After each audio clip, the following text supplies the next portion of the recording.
All right, so now that you filled out your before and after grid, you've kind of seen before and after in action, it is time to start filling out your value journey canvas. Now, I talked about before about how really if your sales process is going to be predictable, it needs to be sequential. Remember that? Remember how we talked about the importance of sequence? I really want to hone in on that right now and help you solve any sequencing issues that you may currently have in your offer right now. So let's talk about, again, the S word, the importance of sequence in your marketing. Now, the reality is that this is what a lot of marketers are doing right now. You may be doing this right now. Hi, nice to meet you. Let's pick out the names of our kids, right? This is what we want to avoid. This is called crazy, right? Now, we may laugh at this, but if you look at your marketing, whether you meant to do it or not, my guess is I'm giving you the benefit of the doubt, you didn't intend to do it, but my guess is that you're getting a little creepy crazy with your audience. You're walking up to them, hi, nice to meet you, let's pick out the name of our children. Don't want to do that. We don't want to do that. We got to get the sequence right. We don't want to come on too strong, but like I said before, we don't want to come on too weak and get friend zoned. Now, you know what the friend zone is, right? It's the, oh, I really like you. You're such a good friend. And you're like, oh, crap. This happens a lot to our friends in the content marketing world, to our friends in the content marketing space, people who just say, just give lots of great content, give, and eventually they'll buy. No, they won't. If you never ask for the order, they're not going to give you the order. So I'm giving you the two extremes here of sequencing done poorly. Sequencing where we come on too strong and sequencing where we never really come on. So how do you do it right? Okay? How do you not be that guy or that girl? And the way that you do it is to understand the 12 stages of intimacy. Now, I'm not going to go into full depth on all 12 stages because this was actually documented in a book called Intimate Behavior by a zoologist named Desmond Morris. Desmond Morris is a really, really brilliant individual who's done some pretty amazing work studying animals. And interestingly enough, he said, you know what? I want to study the human animal. I specifically want to see, how does intimacy happen, right? How do two people go from not knowing that one another exists at all, total strangers, to sleeping together, getting butt naked in the same bed, right? If you think about it, I don't mean to be crude and crass, but if you think about it, it's a pretty amazing concept, right? If you're in a committed romantic relationship right now, it's kind of amazing to think that there was a time when you didn't know that other person and they didn't know you, right? You had no idea who they were, and then you met,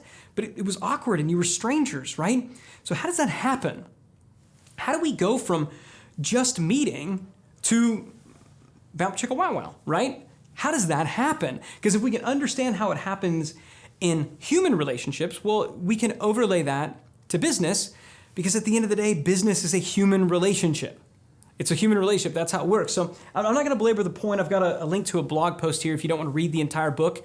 But the basic idea that Desmond Morris discovered was that there really are 12 stages to human intimacy. It starts eye to body. That's stage one, eye to body. I see somebody and I notice whether or not they're attractive. Then you get eye to eye. We make eye contact, right? We all know that eye contact's more interesting and more intimate than just looking at somebody, observing them. So eye to body, eye to eye.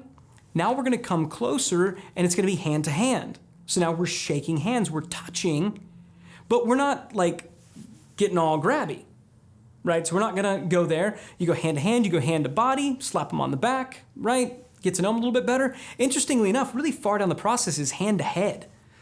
It's kind of weird, but he discovered that, and it makes sense, right? If somebody were to come up to you and like touch your head or touch your face, you'd be like, what's the matter with you? So all the way down to where you get to ultimately you got genitals touching, right? Those are the 12 stages. I'm not going to document them all here, but you get how it works.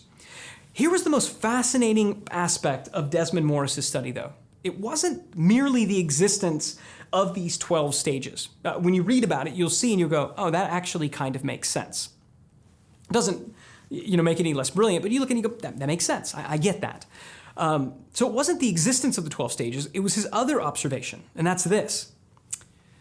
The speed through which two people proceeded through all 12 stages, the rate with which they proceeded, stage 1, stage 2, stage 3, all the way up to stage 12, was not in and of itself a determinant of success.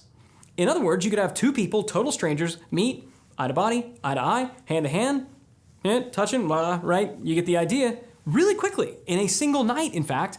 And both of them would look at it and go, yeah, that was pretty good. That was fun. Those people are all on Tinder right now, if you'd like to explore that yourself, I suppose. So that's there. The rate of progression was not determinant to success. Here's what was. Not the speed through which they progressed through the stages, but did they skip a step?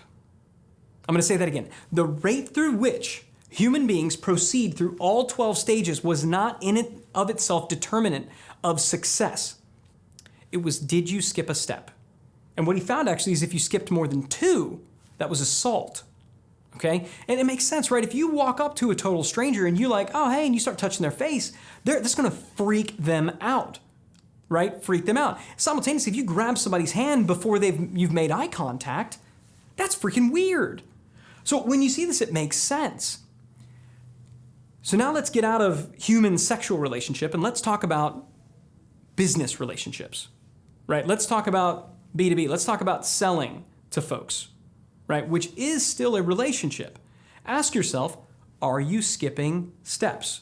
Are you assaulting your customers, right? Are you skipping steps? Now, the way to know for sure whether you're doing it or not is to kind of separate the 12 stages of human intimacy and instead consider them in terms of the 8 stages of business intimacy, right? So it takes 12 stages to get from going from total stranger to knocking boots. The good news is from a business setting, it's only 8 stages. So what we're going to do is walk through each of these 8 stages and you're going to be able to say, yep, I'm doing that right, or I might be moving a little fast in that area. I might be skipping some steps. So we'll come back to this, but I just want you to remember at all times that this is not about B2B, right? This is not about B2C. There really is no such thing as business to business selling or business to consumer selling. That's because all selling is H to H. I don't care if you're selling forks to homeowners. I don't know why I came up with forks, but I don't care if you're selling something really, really simple to people, or if you're selling like the most expensive, high-end enterprise solution to the biggest businesses in the world. You're a human being selling to other human beings who have real human needs. And if you will remember that all business is relationship, that all business is H to H, it is human to human, then going through this process is going to be a lot easier. And hopefully what we did before with the before and after grid is going to aid in that as well. But I want you to write this down because this is really, really, really critical. It's going to help, I think, just bring all of this together for you. The role of marketing, all right, the role of marketing is to move prospects and customers seamlessly and subtly through a value journey, right? That's what marketing is. So if you're in marketing, understand your role is not to create awareness. That's one thing that you can do. Your role, your job is not simply to generate leads or opportunities or traffic or clicks or subscribers, right? All those are things that you do. But in reality, in actuality, the role of marketing in your job as a marketer is to move your prospects and customers seamlessly and subtly through each stage of the value journey. Marketing doesn't stop when the click happens. It doesn't stop when the sale happens. So this is your job, right? This is what you're doing. This is what we're working on here together. But to understand how you do this, you got to understand what the value journey is. So let's talk about that right now. Now this, again, is the value journey canvas. It's one of the other tools that you're using. And I want you to actually fill this out as we move along for your business. And just like the other one, you can print this out really, really, really big. You can get Post-it notes and have members of your team put some things in and get some different ideas going. But I want to walk through this together so that you can get a sense of what should go in here. We're thinking about it kind of generically right now. You'll refer back to this again and again and again and really hone in on this. But I want you to ask yourself, how do prospects, customers become aware that you even exist? So here they are in their before state. They want to get to an after state. How do they become aware that you even exist? How do they get to this stage that we call awareness? Well, usually this is going to come because they see an ad or they hear about you through a referral, right? So what is that for you? Are you running Facebook ads, Google ads? Do you have affiliates? Do you have distributed sales reps? What is it, right? How do they become aware of you? Go ahead and write that down. Stage 2, how do they engage with you. Now, what we mean by engagement, with awareness, you're getting a glance. They're aware of it. Like, oh, what's that over there? Engagement is when a glance turns into a stare. Now you've not just attracted their attention for a moment, but you're holding it. You've captured attention. We need engagement to do that. So how are you going to do that? And usually this is going to come in the form of content. Content, either information or entertainment. That's what engages us. You're informing me, you're entertaining me. One or both of those things is typically how we engage. So when we think about content marketing, think about blogging and conversing on social media and videos on YouTube and all these different things that we put out there. What we're really trying to do is engage. We're trying to get people to not just come to our website, but to stay when they get there. We want to inform, we want to entertain. So how do you do that today? Today, what are you putting out there? Do you have really good top quality blog posts? Do you have videos on YouTube? What are the things that you're driving traffic to intentionally because you know it's engaging? Fill that out in that box, or like I said, get the post-it notes, start slapping them up there. Stage 3 is subscribe. It's not enough just to get a glance. It's not enough just to get into a really great conversation with someone. You got to get their numbers so you can follow up. So how are you doing that right now? Usually that's going to be somebody opting in to get some type of gated content. So maybe they're registering for a webinar, or maybe they're registering, opting in to get a report, or opting in to get a video or a mini class, right? What is it for you? Maybe it's just when people call up, your folks on the phone are saying, hey, can I get your phone number in case we get disconnected, right? How are you getting their information so that you have the ability to follow up? That's the subscribe stage. Now we get into the critical one, the difference maker, the one that most people screw up, the one that frankly most people forget completely, and the one that we're going to be focusing on intently in this workshop. That's the 4th stage, which is the convert stage. The convert stage. Now, when we think about convert, we don't simply mean conversion in terms of they gave us money, although that could be it. What we're really looking for at this convert stage is we're looking for a conversion of the relationship, right? We're looking for them to go from just a passive person to someone who is, they're actively, we're hanging out. The relationship's changed. Now, relationships change and they escalate in 2 ways. Number 1, with money, and number 2, with time. With commitment, right? That's what we're looking at. How do we get a show of commitment? People show commitment in their wallet and they show commitment in their calendar. So at this convert stage, that's what we're asking ourselves. How do we get them to show commitment? How do we get them to give us a little bit of time or a little bit of money?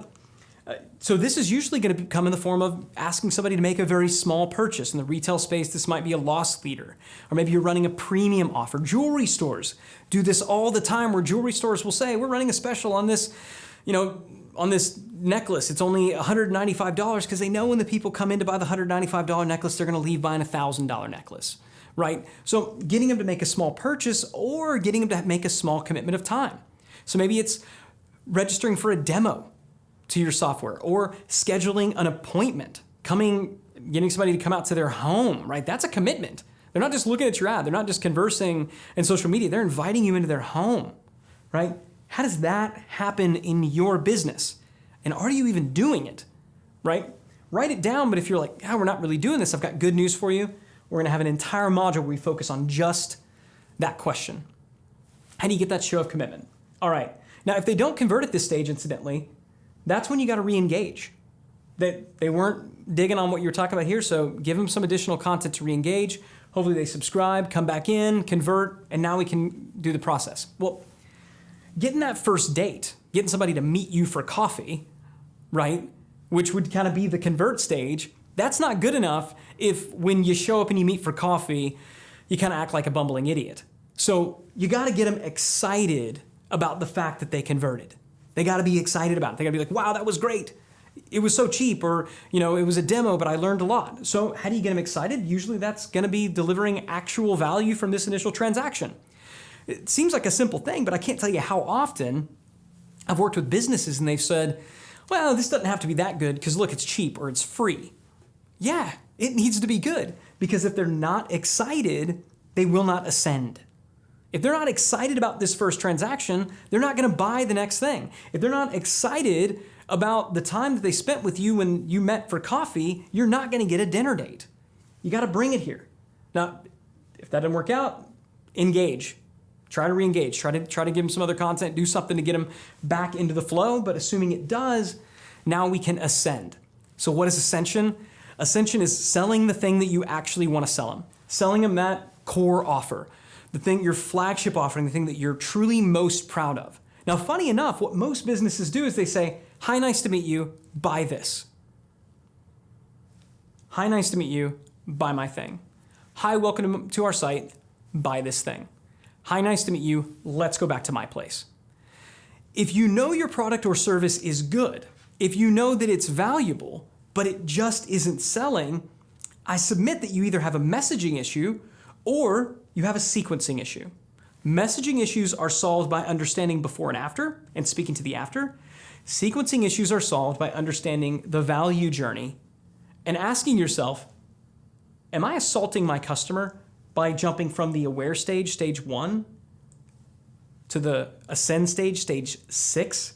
Not just jumping ahead 2 spots, right? In a lot of businesses, you can skip subscribe, engage, and then they buy, right? You can do that. You can get away. Or engage, they get really, really, really excited, so excited, and they get so much value, they say, okay, I'll buy.